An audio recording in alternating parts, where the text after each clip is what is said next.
அடையாள அட்டை ஒன்று தொடர்பில் வெளியாகியுள்ள தகவல். பழங்குடியின மக்களுக்கு விசேட அடையாள அட்டைகளை வழங்க வனஜீவராசிகள் திணைக்களம் நடவடிக்கை எடுத்துள்ளது. பழங்குடியினத்தவர்கள் காடுகளுக்குள் பிரவேசித்து வன வளங்களில் இடையூறு இன்றி வாழ்க்கையை நடத்தும் வகையில் இந்த நடவடிக்கை எடுக்கப்பட்டுள்ளதாக தெரிவிக்கப்படுகிறது.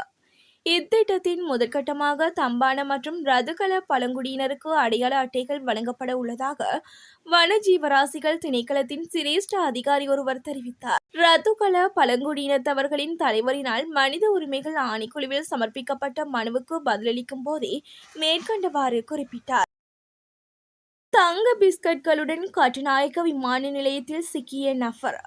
தங்க பிஸ்கட்களுடன் இந்திய வர்த்தகர் ஒருவர் கட்டுநாயக்க விமான நிலையத்தில் வைத்து கைது செய்யப்பட்டுள்ளார். சுமார் 3 கோடி ரூபாய் பெறுமதியான தங்க பிஸ்கட்கள் காட்சட்டை பையில் மறைத்து வைத்திருந்த நிலையில் குற்றப்புலனாய்வு திணைக்கள அதிகாரிகளினால் கைப்பற்றப்பட்டுள்ளன.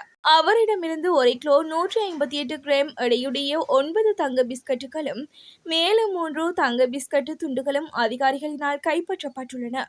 இந்தியாவின் சென்னையிலிருந்து இலங்கைக்கு வந்திருந்த சந்தேக நபர் நேற்று பிற்பகல் பெங்களூர் செல்லவிருந்த போதே கைது செய்யப்பட்டுள்ளதாக தெரிவிக்கப்படுகிறது.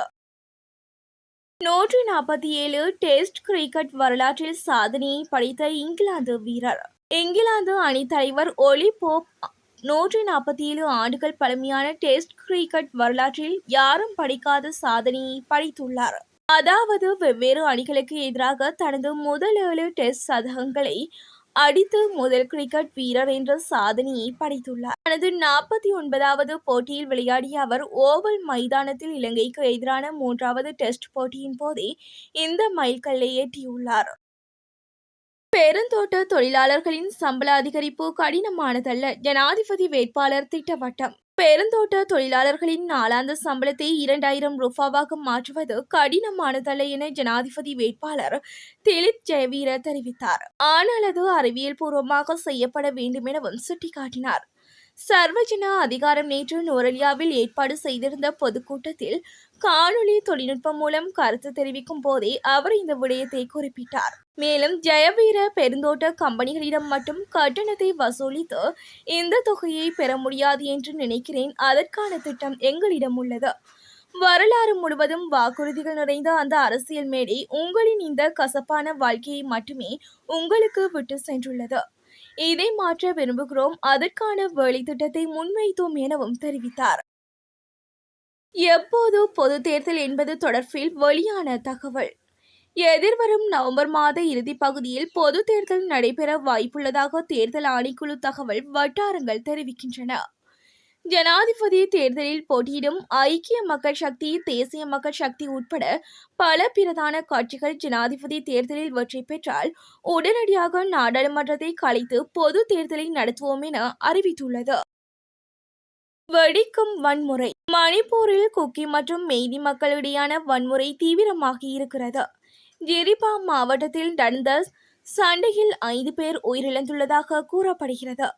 இந்த வார தொடக்கத்தில் மேற்கு இம்பாலில் ட்ரோன் மூலம் குண்டுகள் போடப்பட்டு நடந்த தாக்குதலில் 2 பேர் கொல்லப்பட்டனர்.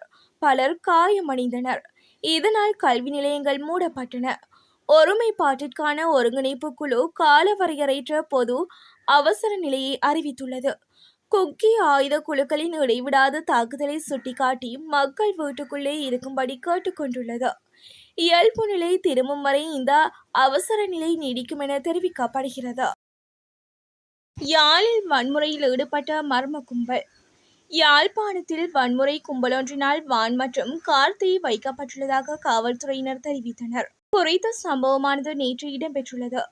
மேலும் யாழ்ப்பாணம் கோப்பாய் பகுதியில் வீடொன்றின் முன் நிறுத்தி வைக்கப்பட்டிருந்த வேன் மற்றும் கார் மீது மோட்டார் சைக்கிளில் வந்த 2 நபர்கள் தாக்குதல் நடத்தி வாகனங்களுக்கு தீ வைத்துவிட்டு தப்பி சென்றுள்ளனர். இதன்போது அதை பார்த்த வீட்டார் தீயினை அணைக்க முயன்றபோது வாகனங்களின் உரிமையாளரினது தாய் தீக்காயங்களுக்கு உள்ளாகியுள்ளார். இந்த நிலையில் தீக்காயங்களுக்குள்ளான குறித்த நபர் யாழ்ப்பாணம் போதனா வைத்தியசாலையில் அனுமதிக்கப்பட்டுள்ளார். இந்த சம்பவம் தொடர்பான மேலதிக விசாரணைகளை கோப்பாய் காவல்துறையினர் முன்னெடுத்தனர்.